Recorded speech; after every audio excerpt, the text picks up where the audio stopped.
Taewon Kim stood at the entrance of the largest cafeteria he had ever seen in his life.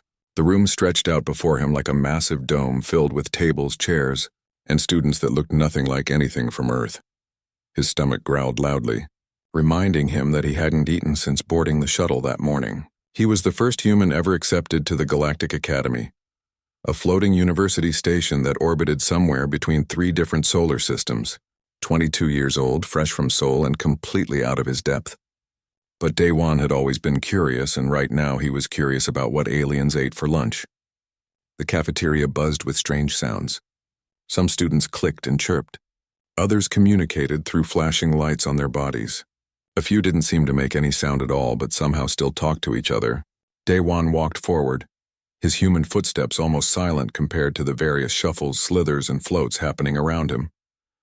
Near the food dispensers, a crystalline being turned to look at him. Its body reflected light in rainbow patterns, and it had what might have been a face, though Taewon couldn't be entirely sure.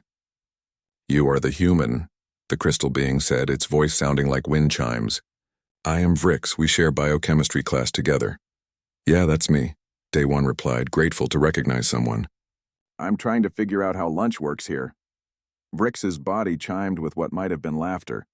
"The dispensers are organized by biological compatibility. You should use the one marked for carbon-based life forms with standard metabolism. It will keep you safe." Taewon walked over to the dispenser Vrix pointed out. He pressed the button and watched as a tray emerged with a blob of gray paste, some clear liquid, and what looked like compressed nutrition bars. He picked up one of the bars and sniffed it. It smelled like absolutely nothing. "This is it?" he asked. "It contains all necessary nutrients," Vrix explained. "Perfectly balanced for your biology." Taewon looked at the gray paste again. He had eaten military rations before during a camping trip, and even those had more appeal than this. His eyes wandered to the other dispensers arranged along the wall. Each one had labels in the universal language they taught at the academy. One label caught his eye. "Extreme Environment Specimen Nutrition." "What's that one for?" Taewon asked, pointing. Vrix's crystalline body seemed to dim slightly. "That is for species from very harsh worlds. Volcanic planets, acid rain environments, radiation zones. The food contains compounds that would be dangerous to most students." Taewon's curiosity piqued. Back home, his grandmother made kimchi so spicy that his non-Korean friends couldn't get within 3 feet of the jar. He had grown up eating fermented foods that bubbled and smelled strong enough to clear a room. His father once told him that Koreans had stomachs made of iron. Maybe it was homesickness. Maybe it was rebellion against the boring gray paste. Or maybe Taewon just wanted to see what would happen. "I'm going to try that one," he said. Vrix's entire body flashed bright red. "Human Taewon, no! Those items are not safe." But Taewon had already walked over to the extreme environment dispenser. He pressed the selection button and watched as various items appeared on his tray.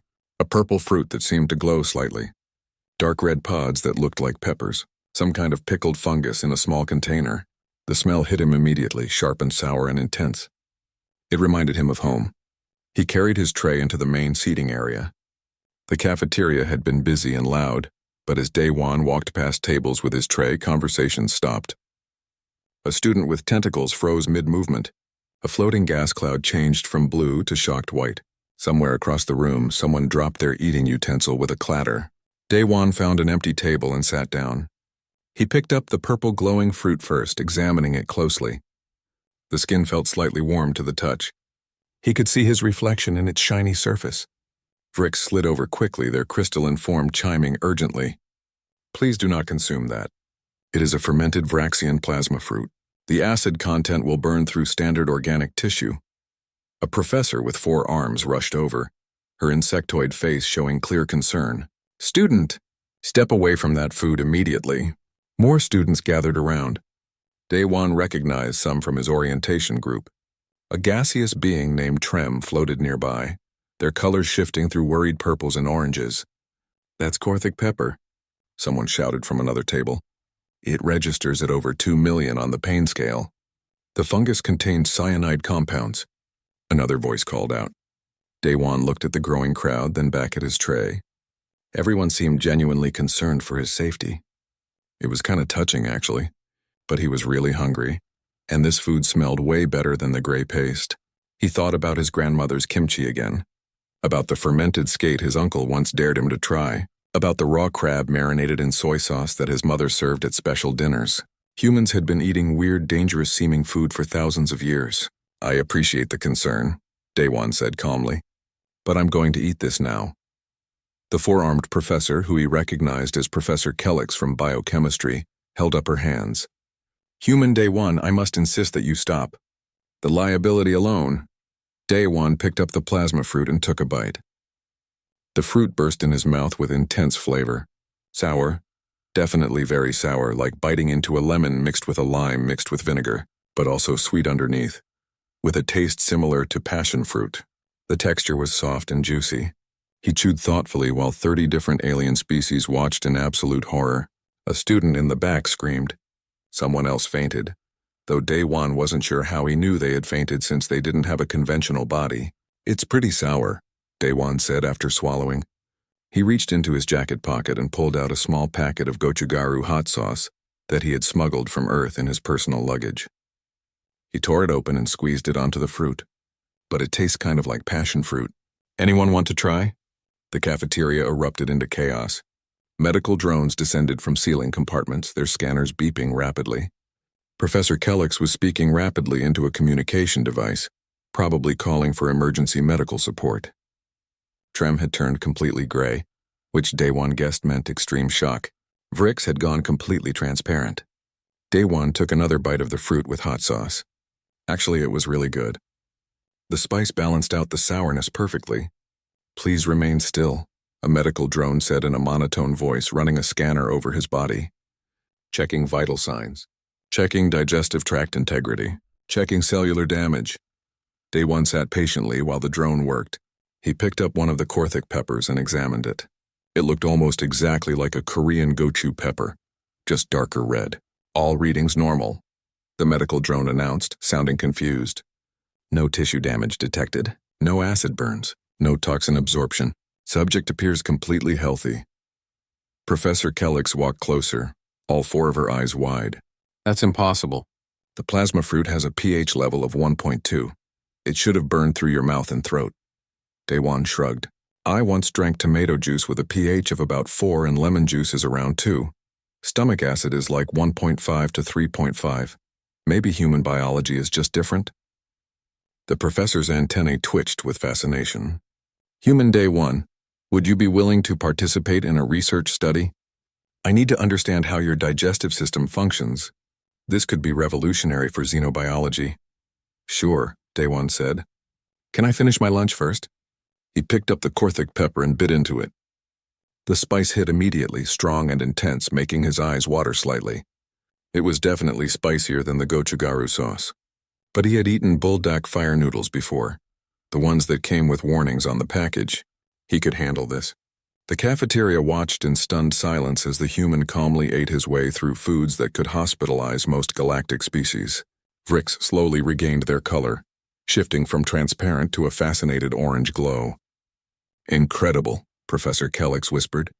Absolutely incredible. Daewon finished the pepper and reached for the pickled fungus. Today was turning out to be much more interesting than he had expected. He made a mental note to message Hana back on Earth and tell her about this. She was never going to believe it. So, he said to Vrix, who had cautiously moved closer, do you want to explain what we're studying in biochemistry tomorrow? I haven't finished the reading yet. Somewhere in the back of the cafeteria, another student fainted. 3 days after the cafeteria incident, Daewon found himself sitting in Professor Kellix's private laboratory. The room was filled with equipment he didn't recognize, holographic displays showing complex molecular structures, and what looked like a very comfortable examination chair that he was currently strapped into. The restraints are just a precaution, Professor Kellix explained, her forearms moving rapidly across different control panels, in case you have a delayed reaction to any test substances. I feel fine, Daewon said. And he did. After eating the extreme environment food, he had gone back to his dormitory, finished his homework, and slept perfectly well. No stomachache, no nausea, nothing. The medical AI running diagnostics beeped several times. Subject continues to display normal vital signs. Digestive tract shows no damage. Liver function optimal. Kidney filtration excellent. Neural pathways unaffected. This unit cannot explain these results. Professor Kellix's antennae quivered with excitement. Fascinating. The plasma fruit alone should have caused severe chemical burns. The cyanide compounds in the fungus should have disrupted cellular respiration, and yet here you sit, completely healthy. She pulled up a holographic image of Daewon's digestive system. Look at this. Your stomach produces hydrochloric acid with a pH as low as 1.5. That's incredibly corrosive. Your liver has multiple enzyme systems designed to break down toxins. Your intestines contain billions of bacteria that help process food. It's like your entire body is designed to handle hostile substances. Daewon had never thought about it that way. I guess humans just eat a lot of different things? Different is an understatement, Professor Kellix said. She brought up images of various earth foods. You consume the flesh of other creatures, often after burning it with fire. You eat plants that contain natural pesticides. You intentionally spoil milk and call it cheese. You ferment vegetables until they're full of bacteria and acids. You've even developed a taste for foods that cause pain responses. You mean spicy food? Daewon asked. Yes. Capsaicin. It's a chemical weapon that plants evolved to stop creatures from eating them. It triggers pain receptors. And humans not only eat it anyway, but you've selectively bred plants to produce more of it. You seek out pain for pleasure. When she put it that way, it did sound kind of weird. The laboratory door opened and Vrix slid in, their crystalline body chiming softly. Professor, I brought the items you requested from human Daewon's quarters. Vrix was carrying a box filled with food packages that Daewon had brought from Earth. Instant ramyun, packages of kimchi, containers of gochujang paste, and several bottles of soju that he definitely wasn't supposed to have as a student. Excellent, Professor Kellix said. Human Daewon, would you be willing to demonstrate some Earth foods for research purposes? Sure, Daewon said. Can I get out of the restraints first? Once free, Daewon picked up a package of buldak bokkeum myeon, the spiciest instant noodles sold in Korean convenience stores. These are pretty popular back home. The package says they're about 4404 on the Scoville scale. Vrix's body flashed confused colors. What is a Scoville? It measures spiciness. How much pain the capsaicin causes. These are considered very spicy. He prepared the noodles using hot water from the lab's beverage dispenser. The smell filled the room, a rich, spicy aroma that made his mouth water with homesickness. When they were ready, he took a big bite. Just like home, he said, even as his eyes watered slightly from the heat. Professor Kellix scanned the noodles. The capsaicin concentration in this food is enough to cause severe distress in most species. Why do you enjoy it? Daewon thought about it while chewing. It's hard to explain. The heat feels good somehow. It makes me feel awake and alive. Plus, it tastes really good once you get used to it. Can I try? Vrix asked, their natural curiosity overcoming fear. Just take a very small bite, Daewon warned. Seriously, like one noodle. Vrix extended a small crystalline tendril and picked up a single noodle. They absorbed it into their body. For a moment, nothing happened. Then Vrix's entire form turned bright, burning red, and they made a sound like shattering glass. Cooling system required.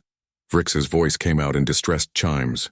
Internal temperature rising. Pain sensors activated. Daewon quickly grabbed a glass of milk from his supplies. Here, this helps. But Vrix couldn't drink liquids in the traditional sense. Professor Kellix had to submerge them in a tank of coolant fluid. Even then, it took almost an hour before Vrix returned to their normal color. I am never doing that again, Vrix said weakly, still sitting in the coolant tank. How do you eat an entire bowl of those? Daewon grinned. Practice. Over the next few hours, he demonstrated other Earth foods. The soju particularly interested Professor Kellix. This is ethanol, she said, analyzing the clear liquid. You drink ethanol recreationally? Well, yeah, Daewon said. In moderation. It's a social thing. Ethanol is a solvent. It's used in industrial cleaning. Most species in the galaxy would suffer severe poisoning from even small amounts. Daewon poured a small shot and drank it. The familiar burn went down his throat, warming his stomach. Humans have enzymes that break it down. Our livers process it. Some humans are better at it than others, depending on genetics. You've evolved to drink poison, Vrix said from their coolant tank, sounding amazed and horrified at the same time. The professor pulled up more information on her displays. It says here that humans also consume caffeine, theobromine, and various other alkaloids that are toxic to many species. You eat funguses that other creatures would die from. You consume seeds that contain cyanide after roasting them. The variety of potentially dangerous substances in the human diet is remarkable. Day one opened a container of his grandmother's kimchi. The sharp, fermented smell immediately filled the laboratory. Several alert systems started beeping. Warning, the medical AI announced. Detecting high levels of lactic acid bacteria. Detecting fermentation byproducts. Detecting potential pathogenic organisms. It's just kimchi, Day one said, taking a bite. The sour, spicy, garlicky taste exploded on his tongue. It's fermented cabbage. Really common in Korea. Professor Kellick scanned the kimchi carefully. The bacterial count in this food is extraordinary. You're eating billions of living organisms. They're good bacteria, Day one explained. They help with digestion. Humans have been eating fermented foods for thousands of years. A thought occurred to him. He pulled out another package, this one containing dried squid. Oh, and we eat these too. What is it? Fricks asked, having finally emerged from the coolant tank. Dried squid. It's chewy and salty.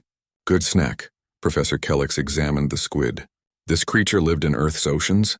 And you caught it, killed it, removed its moisture, and now consume it for pleasure? Yeah, pretty much. And the oceans on Earth are saltwater, correct? With complex ecosystems and dangerous creatures. Yep, sharks, jellyfish, poisonous fish, all kinds of stuff. But we eat a lot of it. Raw fish is really popular. We call it sashimi or hoi in Korea. The professor's forearms moved in what Daewon was learning to recognize as her equivalent of excited gesturing. This explains so much. Earth is classified as a Class 4 death world in our databases. Extreme weather, tectonic activity, dangerous fauna, exposure to solar radiation, variable climate zones. Your species evolved to survive in a hostile environment, and your diet reflects that adaptation. Over the next week, Daewon became something of a celebrity at the Academy. His video logs about trying different galactic foods, which he called human eats, went viral on the student network. In episode 3, he tried a crystal formation that was meant to be food for silicon-based life forms. It tasted like crunching on rocks, but he got through it. Students started approaching him in hallways asking questions about Earth and human biology. A group of Nephi students invited him to their cultural exchange, where he introduced them to the concept of barbecue. The smell of grilling meat sent half of them into confusion, and the other half into curious fascination. Hana sent him care packages from Earth every week now. Korean snacks, instant foods, and most importantly, more hot sauce. She included notes like, "Heard you're famous now," and "Mom says to wear clean clothes for your videos." But not everyone was impressed with human resilience. A student named Kix, from a species called Thermalians who came from a perfect paradise world, made his opinions clear in the Academy forum. Humans are not special, Kix posted. They simply have low standards for food quality. Any species could eat dangerous substances if they were desperate enough. The human is merely reckless, not resilient. Daewon read the post while eating ramyun in his dorm room. Vrix, who had become his regular study partner despite the noodle incident, chimed nervously beside him. Kix is very proud, Vrix said. His species has never faced hardship. Their planet provides everything easily. He does not understand adaptation through struggle. Daewon thought about his grandmother, who had lived through war and poverty but still made the best kimchi he'd ever tasted. He thought about human history, all the times his species had to adapt or die. Maybe I should show him, Daewon said. Show him what? That human resilience isn't about being reckless. It's about surviving.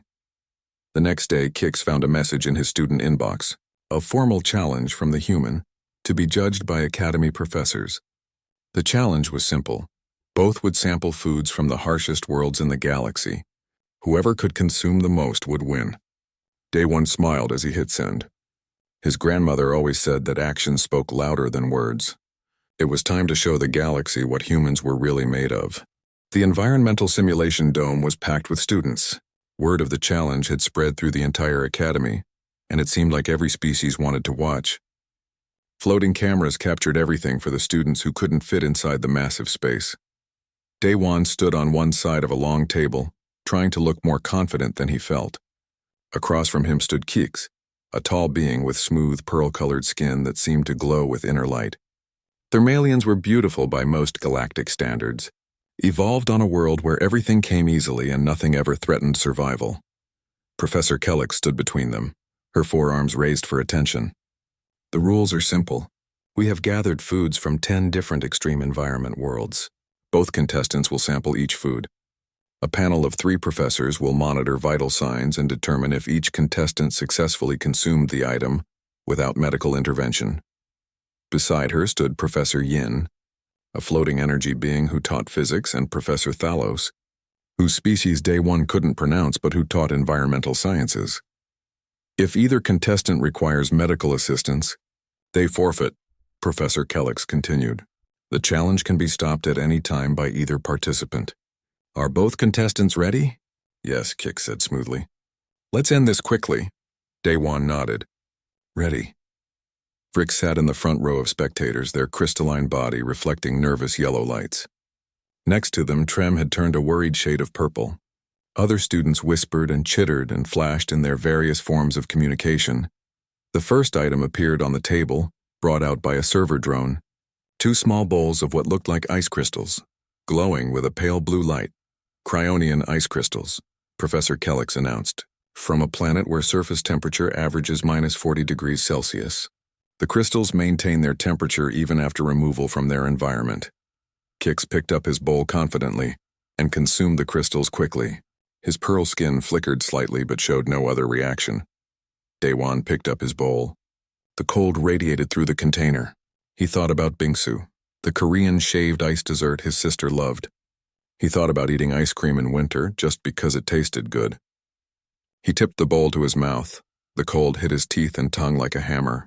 It was like biting into pure winter. His head immediately started to hurt with brain freeze, that sharp pain behind his eyes. But he'd had brain freeze before. He kept the crystals in his mouth until they melted, swallowing the freezing liquid.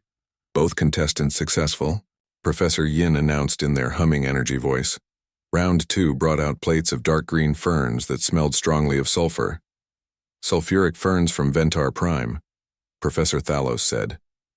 They grow in volcanic regions with high sulfur dioxide content. The smell alone is toxic to many species. Kix hesitated for the first time, his glowing skin dimming slightly. He picked up a small piece and ate it quickly, his face twisting with disgust. Within seconds, his skin turned a sickly gray color.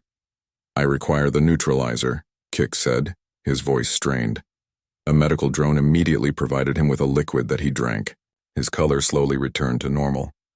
Daewon picked up the ferns. They smelled like rotten eggs, strong and unpleasant. But he'd been to volcanic hot springs in Korea where the sulfur smell was just as bad. He'd eaten century eggs, which also had that sulfur smell. He took a bite. It tasted awful, like eating bitter grass soaked in hot spring water. But awful didn't mean impossible. He chewed and swallowed, fighting the urge to gag. His eyes watered, but he got it down. Human successful. Thermalian required assistance, Professor Yin announced.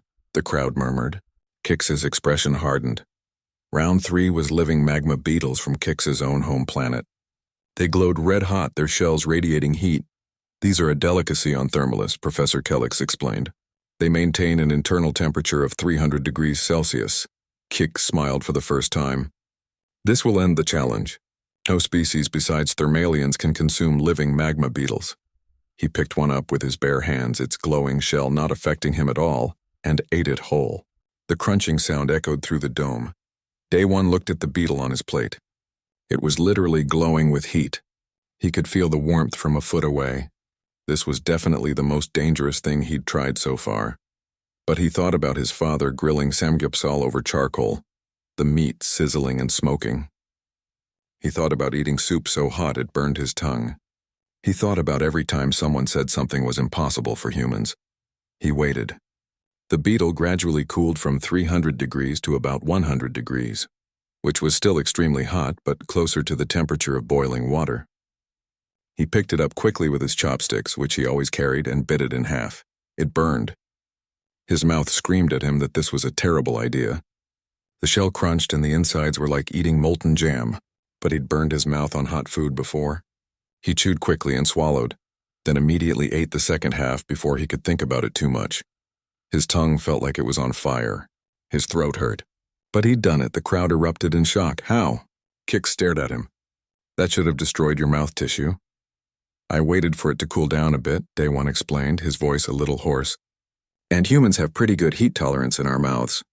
We blow on hot food to cool it, but we still eat things that would burn most species.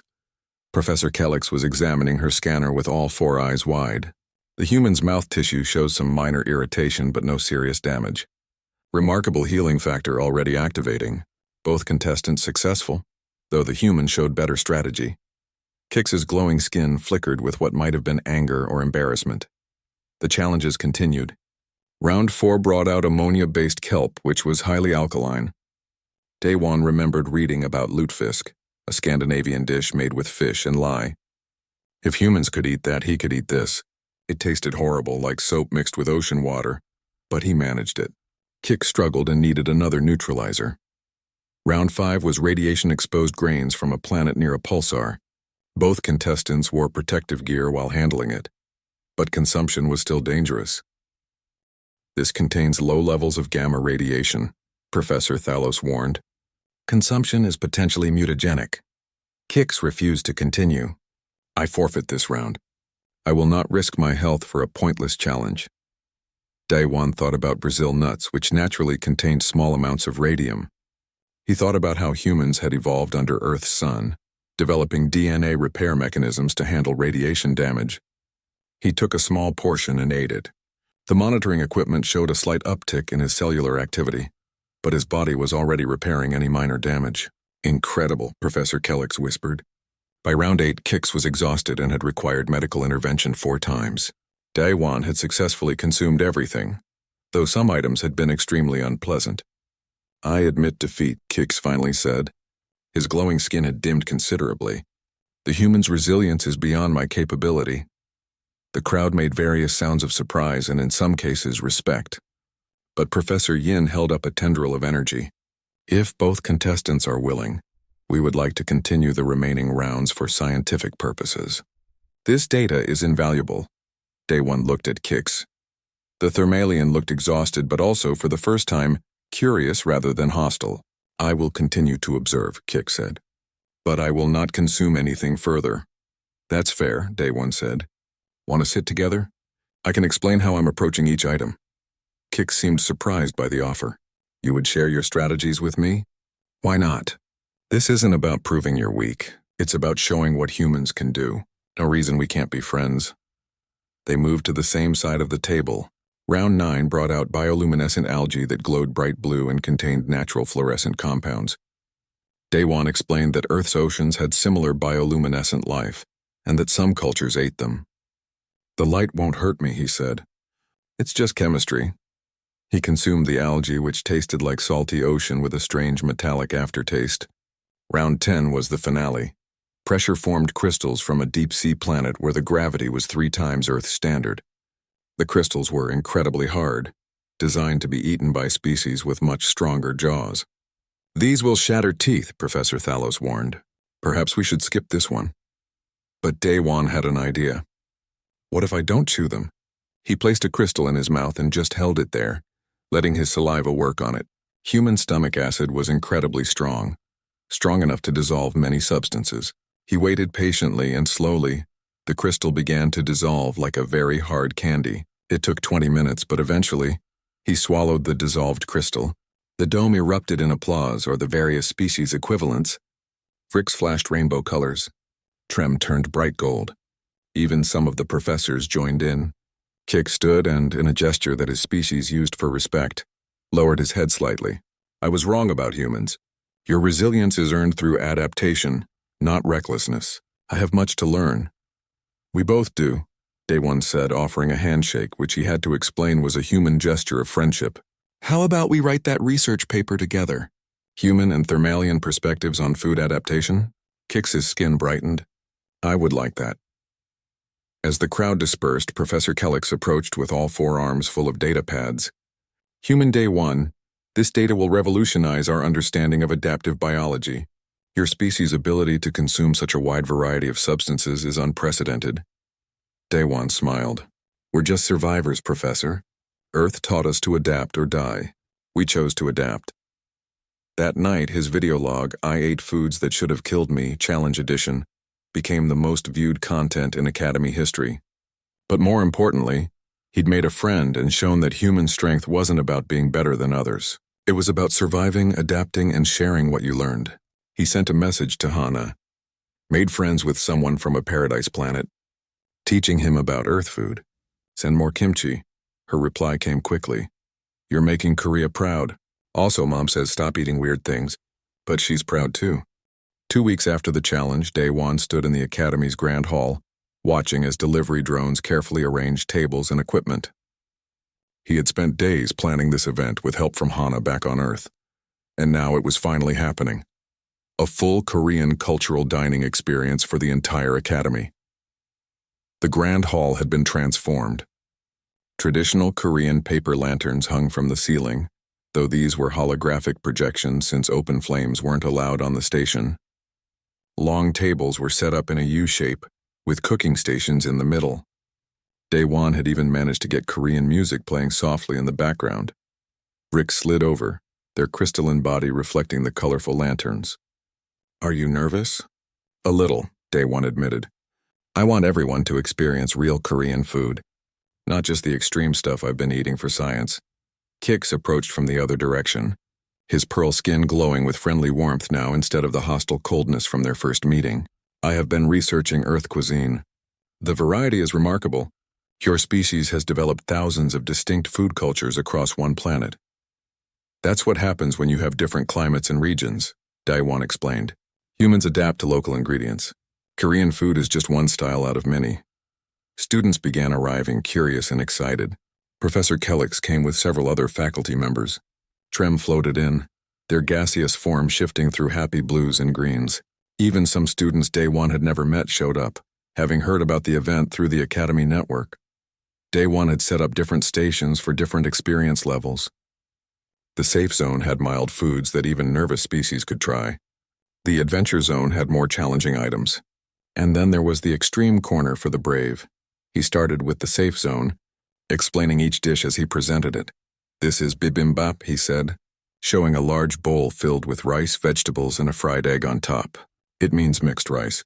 You can customize it with different vegetables and proteins. The idea is to mix everything together before eating. A small herbivore species tried it first, carefully mixing the ingredients. Their eyes widened. The combination of flavors is pleasant, and the textures create interesting sensations. Bricks tried the vegetarian version without egg or meat. As they absorbed the food into their crystalline structure, their body began to resonate with different frequencies. This is wonderful.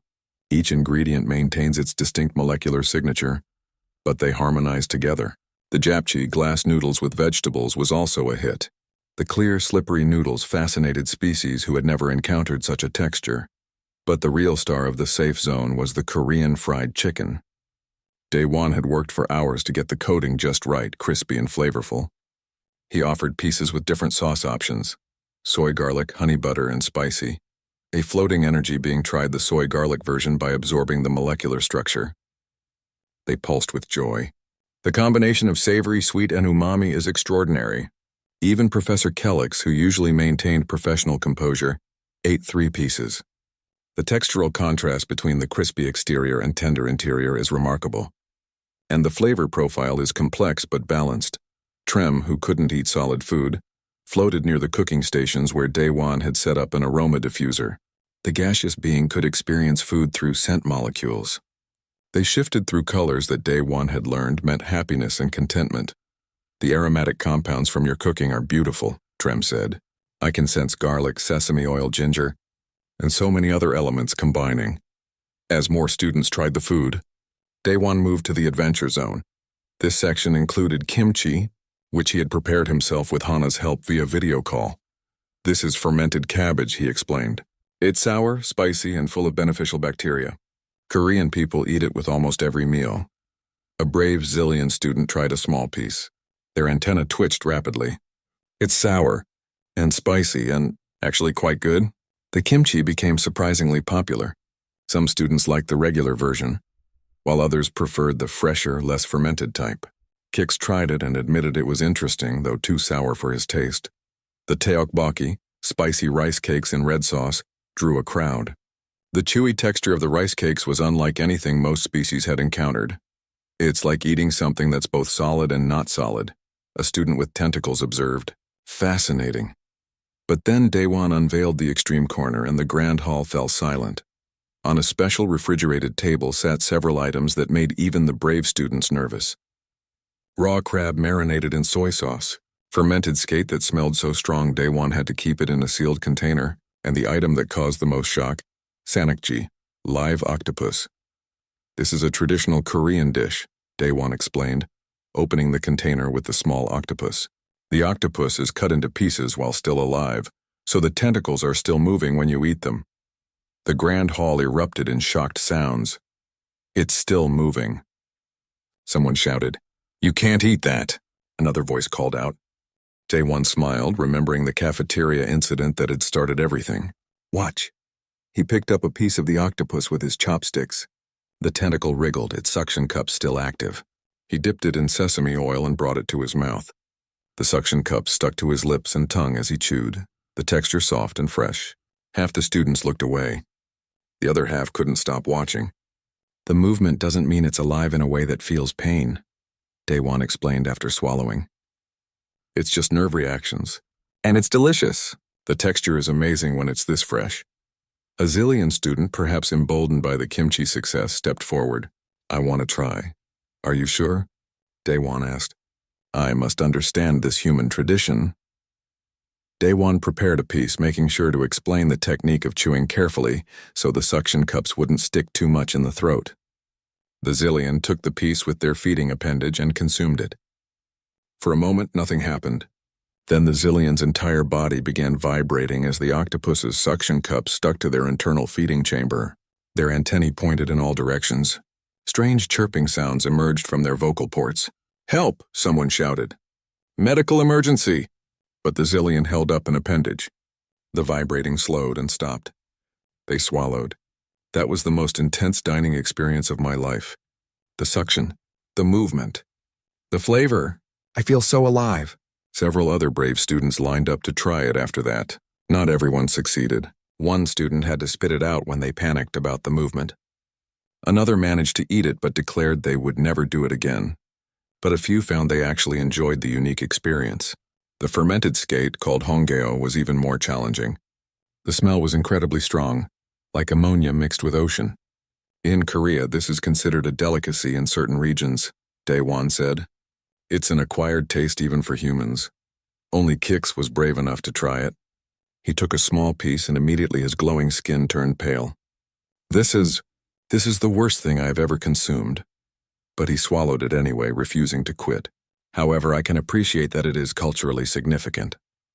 As the evening continued, the grand hall filled with the sounds of students enjoying food, sharing experiences, and learning about Earth culture. Daewon demonstrated how to use chopsticks, which fascinated species with multiple appendages. Professor Kellick started a discussion about the science of fermentation that attracted a whole group of biology students. Vrix organized a taste testing competition where students tried different levels of spicy food. Trem created an aromatic guide, identifying individual scent molecules in each dish. The event had become more than just eating. It had become a celebration of cultural exchange. Then Daewon's communication device beeped urgently. A message from the Academy administration appeared on his display. His heart sank as he read it. "Emergency situation. Field expedition team stranded on planet Karnas. Food supplies contaminated. Request immediate assistance." He opened the detailed message. A group of students on a research trip had encountered problems. Their emergency rations had been exposed to local microorganisms and were no longer safe to eat. They were stranded for at least 3 days until rescue could arrive. The planet's native food sources were being analyzed, but preliminary scans showed that most items were toxic to standard galactic biology. Daewon scrolled through the list of stranded students. His breath caught. Vrix was on the list. So was Kix. 3 other students he had met in classes. Professor Kellick appeared beside him, having received the same message. All 4 of her arms moved in agitation. "This is serious. Karnas has Earth-like gravity but completely different biochemistry. The students can't eat anything there without risking severe poisoning." "What about emergency food drops?" Daewon asked. "The planet has severe magnetic storms. We can't get supplies down for at least 72 hours. The students will be weak from hunger by then. Day 1 looked at the analysis of Carnus's flora and fauna. Different base proteins, unusual amino acid chains, high concentrations of compounds that would be toxic to most galactic species. But some of the chemical structures looked almost Earth-like in certain ways. I can help, Day 1 said. Professor Kellix turned all 4 eyes to him. What do you mean? Send me down there. I can test the local food sources. My biology can handle things that would poison the other students. I can find out what's safe. That's extremely dangerous, Human Day 1. We don't fully understand your limitations yet. But we know I can handle a lot more than most species. And those are my friends down there. Fricks and Kicks and the others. I can't just let them go hungry when I might be able to help. The professor's antennae quivered as she considered. Finally, she nodded. I'll recommend you for the rescue mission. But you'll need to follow strict protocols, and you'll be testing everything on yourself first. I understand. As Day 1 prepared to leave, students came up to thank him for the feast and wish him luck. The grand hall, which had been full of joy and celebration moments ago, now felt somber. Vrix's family contacted him through the Academy network, their crystalline voices full of worry. Please help our child, they chimed. If anyone can survive that planet's food, it's a human. Day 1 packed his supplies, his testing kit, his lucky chopsticks, and several packets of hot sauce. If he was going to test alien food on a dangerous planet, he might as well make it taste good. The rescue shuttle was ready. It was time to show that human resilience wasn't just about eating spicy food for fun. It was about survival. The shuttle landed on Carnus with a rough shake that rattled Day 1's teeth. Through the viewport, he could see a landscape that looked almost like Earth at first glance. Trees with something like leaves, rocky terrain, a sky that was blue but slightly wrong, as if someone had mixed in too much green. Professor Kellix sat across from him, along with 2 medical specialists and a pilot. Remember the protocols, she said. Test everything thoroughly. Monitor your vital signs constantly. Do not take unnecessary risks. I understand, Day 1 replied, checking his equipment one more time. Testing kit, medical scanner, sample containers, and his lucky chopsticks. He had also brought emergency rations from Earth, but those were only for true emergencies. The shuttle couldn't land near the stranded students because of the magnetic interference. They had to hike 2 kilometers through the alien forest. Day 1 took his first steps onto Carnus soil and immediately felt the difference. The gravity was almost exactly like Earth's, which was lucky. But the air smelled strange, like ozone mixed with something sweet and rotting. They found the students sheltering in a cave formation that provided some protection from the elements. Frick saw them first and flashed brilliant colors of relief. Kick stood up weakly, his pearl skin dim from hunger and stress. You came, Vrix chimed softly. I knew you would come. 3 other students huddled near the back of the cave. A small dendrite who communicated through root signals, a flying avix whose wings drooped with exhaustion, and a kelpian who needed to stay moist and was looking very dry. Professor Kellix immediately began medical assessments while Day 1 surveyed the situation. The contaminated food supplies sat in sealed containers, completely unusable. The students had been without food for almost 20 hours and were showing signs of severe hunger. Okay, Day 1 said, pulling out his testing equipment. Let's figure out what we can eat on this planet. He started with the most basic need, water. The planet had streams, but the water needed to be tested. Using his kit, he analyzed a sample. High mineral content, some unusual microorganisms, but nothing immediately deadly. He boiled a small amount over a portable heat source, let it cool, and drank it. The taste was metallic and strange, but not terrible. He waited 30 minutes while the medical scanner monitored his vitals. No adverse reactions. The water is safe if boiled, he announced. That's the first step. Next, he examined the plant life. The trees had fruits that looked almost like berries but were purple and gave off a faint glow. He ran every test his kit allowed. The chemical structure was unusual, with proteins that didn't quite match Earth biology but were similar enough that his digestive system might handle them. I'm going to try this, he said, holding up a small berry. Human Day 1. Please be careful, Professor Kellix warned. He took a tiny bite, just enough to taste. Bitter, very bitter, with a texture like eating rubber. He chewed slowly, paying attention to every sensation. No immediate burning. No numbness. No tingling that might indicate poison. He swallowed the small bite and waited. 15 minutes. 30 minutes. His stomach felt fine. The scanners showed normal digestion. "I'm okay," he said, "but these are too bitter to eat many of. Let me look for something else." Over the next few hours, Daewon worked his way through the planet's food sources. He found tuberous roots that reminded him of potatoes. The testing showed they contained compounds that would make most species sick, but when he roasted one over the fire, it broke down some of the harmful substances. He took a bite. The texture was mealy, the taste bland but not awful. He ate the whole thing slowly, monitoring himself carefully. His stomach processed it without problems. "These roots are safe if cooked thoroughly," he told the group. "They're not delicious, but they'll keep you alive." The dendrite student extended a root tendril. "How do you know you're not being poisoned slowly?" "Some toxins take time to show effects." "That's true," Daewon admitted. "But humans have really efficient livers and kidneys. We can process and eliminate a lot of toxins before they cause serious harm. Plus, I've eaten stranger things in the academy cafeteria." Kix managed a weak laugh at that. "The plasma fruit, exactly. If I survived that, I can survive this." The hardest part was finding protein. The planet had creatures that scuttled through the underbrush, looking something like crustaceans but with crystalline shells.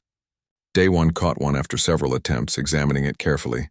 The shell was sharp and the creature inside was protected by what his scanner identified as potentially toxic compounds. But when he cooked it over the fire, boiling it thoroughly, the toxins seemed to break down. He cracked open the shell and looked at the meat inside. It smelled like the ocean, salty and strong. He took a small bite. The texture was tough and chewy, but the flavor was actually decent. "Like crab mixed with something metallic. Tastes like seafood back home," he said, chewing carefully. "The cooking neutralizes most of the bad stuff." Vrix watched with fascination and worry. "You're using yourself as the test subject for everything." "Someone has to," Daewon replied. "And I'm the one whose body can handle it. That's not bravery, it's just biology." But Kik shook his head weakly. "It's more than biology. You're choosing to risk yourself to save us. That's courage." As evening approached, Daewon had identified enough safe food sources to create a basic meal: roasted roots, boiled water, and the cooked crustacean creatures. It wasn't fancy, but it would sustain the students until full rescue arrived. He showed them how to prepare everything, explaining which parts of the roots to avoid, and how long to cook the creatures. The students ate slowly, their bodies weak from hunger but grateful for anything edible. Professor Kellix had been taking notes the entire time. "This is remarkable. You've created a survival guide for a planet we've never fully explored, using only basic tools and your own biology as a testing mechanism." "It's what humans have always done," Daewon said, sitting by the fire. "When we didn't know if something was safe to eat, someone had to try it first. That's how we learned, trial and error and strong stomachs." The AVIC student, who had been quiet until now, spoke up with a whistling voice. "On my world, food is abundant and safe. We never had to test unknown substances. The idea terrifies me." "It terrified early humans too," Daewon said. "But hunger is a strong motivator, and over thousands of years we developed bodies that could handle variety. Our ancestors who could eat more types of food survived better. That's evolution." As night fell on Karnas, the group huddled around the fire. Daewon had created a rotating watch system, making sure the fire stayed lit and that everyone stayed safe. The planet's night sounds were eerie, filled with calls and rustles that didn't quite match Earth animals. During his watch shift, Vrix slid over to sit beside him. Their crystalline body reflected the firelight in dancing patterns. "Thank you," Vrix chimed softly. "For coming here. For risking yourself." "You're my friend," Daewon said simply. "Friends help each other." "Is that a human concept?" "It's a universal concept. At least it should be." Vrix was quiet for a moment, their internal structure humming thoughtfully. "I have learned much from you, human Daewon. Not just about eating strange foods, but about what it means to adapt, to survive, to help others survive." The next morning, the main rescue ship arrived as the magnetic storms cleared. The students were weak but stable, thanks to the food Daewon had prepared. Medical teams immediately began treatment while Daewon submitted his findings about the planet's edible resources. Back at the academy, he expected things to return to normal. But the story of the rescue had spread across the galactic network even faster than his eating videos. Students who had never spoken to him before approached with respect. Faculty members requested his notes for their databases. Professor Kellix published her research paper. Death World Gastronomy, Lessons from Human Adaptive Biology. It became required reading in xenobiology courses across multiple systems. The paper argued that Earth's hostile environment had created not just survivors, but the most versatile eaters in known space. But for Day One, the most important outcome was much simpler. The Academy created a new course called Survival Cuisine and Adaptive Nutrition. Professor Kellix taught it with Day One as her teaching assistant. Students from dozens of species enrolled, wanting to learn from human resilience. At the first class, Day One stood in front of 40 curious students. On the table in front of him sat several containers: kimchi, hot sauce, Korean instant noodles, and the dried crustacean creatures from Karnas that he had preserved as examples. "Welcome to Survival Cuisine," he began. "This course isn't about eating dangerous things for fun. It's about understanding adaptation, making smart choices in difficult situations, and learning that what seems impossible might just require a different approach." A nervous crystalline student raised a tendril. "Is it true that humans eat fermented foods with billions of living bacteria?" Day One smiled and opened the kimchi container. The sharp, pungent smell filled the classroom. Several students activated breathing filters. Others leaned closer with curiosity. "Let me tell you about my grandmother's recipe," he said. As he began the lecture explaining fermentation processes and their benefits, he caught sight of Rix and Kix sitting together in the front row. Both of them had brought their own containers of kimchi, less fermented than his grandmother's version, but still Korean style. They were trying to develop a taste for it. Behind them sat Trem, the gaseous being with a specialized scent diffuser to experience the aromatic compounds. The Zillion who had tried the live octopus was there too, taking detailed notes. Students from the Karnas rescue sat scattered throughout the room, all of them eager to learn. Professor Kellix stood at the back, her forearms crossed in satisfaction. The human exchange program had been controversial at first. Many had questioned whether humans could integrate into galactic society, but Day One had proven something important. Humans didn't just survive difficult environments. They thrived in them and could teach others to do the same. After class, Day One checked his messages. Hana had sent another care package, this time with ingredients for making bulgogi, and a note that said, "Mom says you're teaching aliens to eat kimchi. She's so proud she's crying. Also, you're internet famous on Earth now. Try not to let it go to your head." He sent back a reply. "Tell Mom I'm spreading Korean food culture to the stars. Literally. Also, can you send more gochujang? The Thermalians actually like it." That evening, the cafeteria was busier than usual. The extreme environment nutrition dispenser, once feared and avoided, now had a line of students waiting to try new things. They approached it with curiosity instead of terror, encouraged by Day One's example. He got his own meal, a mixture of galactic foods and Earth ingredients. Brix joined him, along with Kix and several other students who had become friends through shared meals and strange adventures. "What are you eating today?" Kix asked, his pearl skin glowing with friendly curiosity. Day One held up a strange purple fruit from a planet he'd never heard of before. "No idea. The label says it's acidic and most species find it painful. Want to watch me try it?" The table erupted in laughter, but also genuine interest, because they had learned that when Day One said "you can't eat that," he really meant "let me show you how humans eat that." He took a bite. Sour, incredibly sour, but also sweet underneath. He reached for his ever-present hot sauce and added a squirt. "Tastes like citrus," he announced. "Pretty good, actually." Across the cafeteria, students from a dozen different worlds shared food, traded stories, and learned from each other. The grand hall where he had hosted the Korean feast now had cultural food events every week, with different species sharing their cuisines. The galaxy was a big place, full of different peoples and different ways of living. But Day One had learned something important during his time at the Academy. The differences weren't barriers. They were opportunities. Opportunities to learn, to grow, and to find common ground in unexpected places, like around a table, sharing food and stories with friends who used to be strangers from across the stars. His video log that night was simple.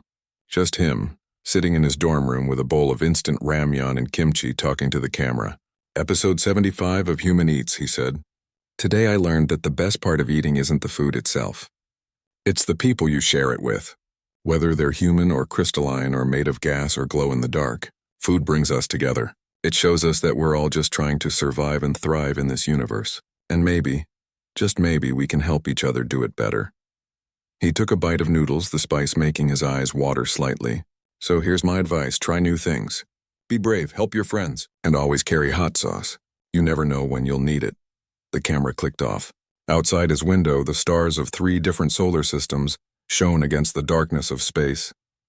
Somewhere among those stars was Earth, where his family waited proudly. And here, on this station orbiting between worlds, Day One had found a new kind of home. A home where humans weren't just survivors from a death world. They were teachers, friends, and proof that the harshest environments could create the kindest hearts. And it all started because someone told him he couldn't eat something, and he smiled and took a bite anyway.